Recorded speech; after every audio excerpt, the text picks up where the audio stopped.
ఖాళీగా ఉండవాకు. సత్క్రియ చేయని ఎడల, నువ్వు చేయాల్సినటువంటి సత్క్రియలు, మంచి పనులు ఏదో ఒకటి కల్పించుకొని నువ్వు బిజీ షెడ్యూల్లో ఉండాలి. నువ్వు ఖాళీగా కూర్చొని దీర్ఘాలు తీసావనుకో, అది వాకిట్లోకే వచ్చి పొంచి ఉంటదంట. ఏంటిది అది? పాపం. కావాలంటే మీరు ట్రై చేసి చూడండి. ఆల్రెడీ ఇప్పటికి కొంతమందికి అనుభవం ఉంది.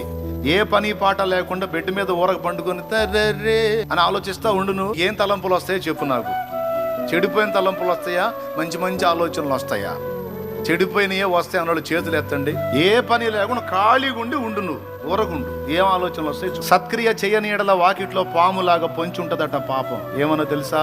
రా, ఖాళీగా ఉన్నట్టున్నావుగా, నన్ను కలుసుకో, ఖాళీగా ఉన్నట్టున్నావుగా, నన్ను పిలు అని పాపం వాకిట్లో ఉండి పిలుస్తుందట.